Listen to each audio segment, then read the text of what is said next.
Oh man, I tell you what. So I was on Facebook a few days ago, and I got pulled into a debate. I wouldn't say a debate, more like an argument, because it wasn't really a debate. But I ran into another intellectually dishonest person, which quickly resulted in people. But I say that to say that this is why problems in this country aren't getting solved.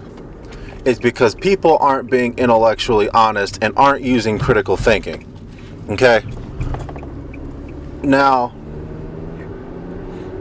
the topic was the whole Bill Cosby situation.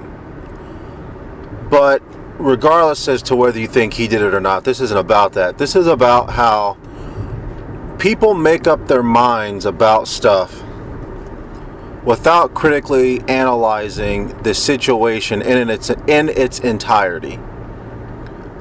And again, this is why problems in this country aren't getting solved.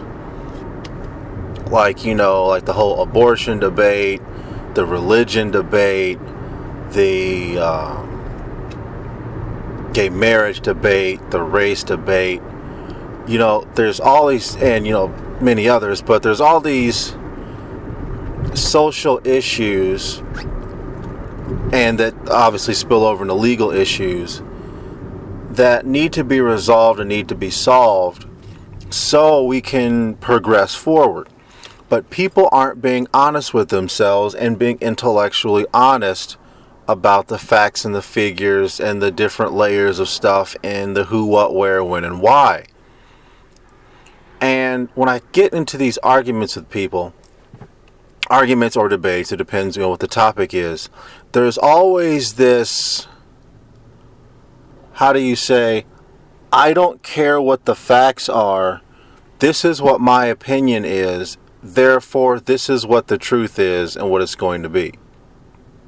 Now, on the topic of what I was arguing at first, the Bill Cosby thing, it was, the guy made up his mind saying that Bill Cosby was guilty because apparently 50 women have come out and said that Bill Cosby gave them drugs and raped them. Now, again, regardless as to whether you think he did it or not, just because someone says something doesn't mean that it's factual. And that was kind of a point in our debate that I was trying to prove to him, because Bill Cosby is a celebrity. People will say stuff about celebrities for attention and all this other stuff, and he didn't really want to acknowledge that. Sort of like, oh no, Bill Cosby's just your average person that everyone knows about. And it's like, no,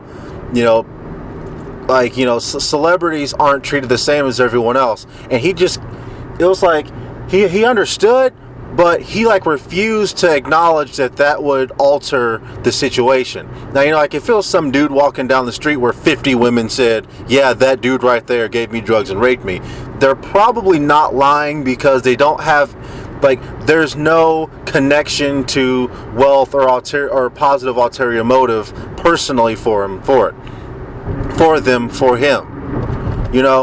But with Bill Cosby, it doesn't matter, because with Bill Cosby, like I told him, you can write a tell-all book and get money. You can go on news and give interviews and give speaking tours and make all this money off of it about how this celebrity did this vile act to you.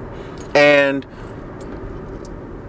him and others joined in and were kind of like, oh, no, that's not the case. And you're making it up. It's like, and see, that's intellectual dishonesty. That has nothing to do with it. Although there's been, let's go through the legal filings against celebrities and look at all the claims that people have made against celebrities. It is routine. It is routine that people say stuff about celebrities that may or may not have happened.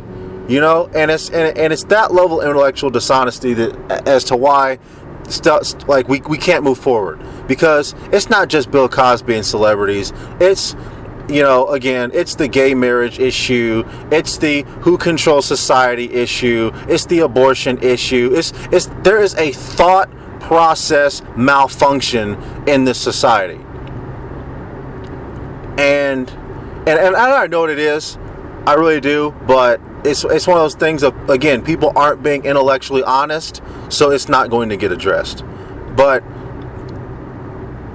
it's just, I just had to do a video on it because it's one of those things where I want to tell others who are out there like me who want to solve these problems, truly solve these problems, and not just talk about solving these problems.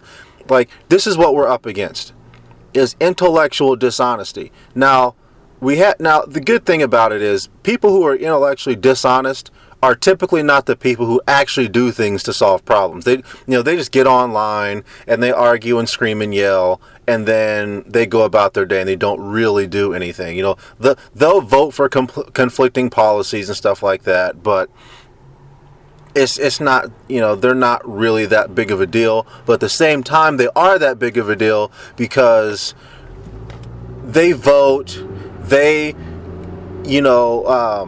they're a part of the perception control that so many people go along with this when they may or may not, so it's again, it's the whole, you have two small groups battling for the thoughts and minds of the collective. It's the 10% of good versus the 10% of evil battling for the other 80%, but there has to be some sort of how do I say, there has to be a fixing of the thought process and educational system in this country, as far as the mass amounts of people. But I don't know. That's another thing that we could probably debate round and round and round about. But again, intellectual dishonesty is going to come in at some place, and we just have to be prepared for it. But that's all I really wanted to say. It's just the intellectual dishonesty in this country it's outrageous, and it needs to stop if we're ever going to solve these problems. And I do believe, in arguing politics and religion, that there are those people out there who just want something to complain about, so they never really do anything. They just kind of throw their hands in the air and say that it can't be fixed. But I still think that that's a select few that really don't sway the pendulum one way or another. But anyway, that's my video. John from the Gen XY.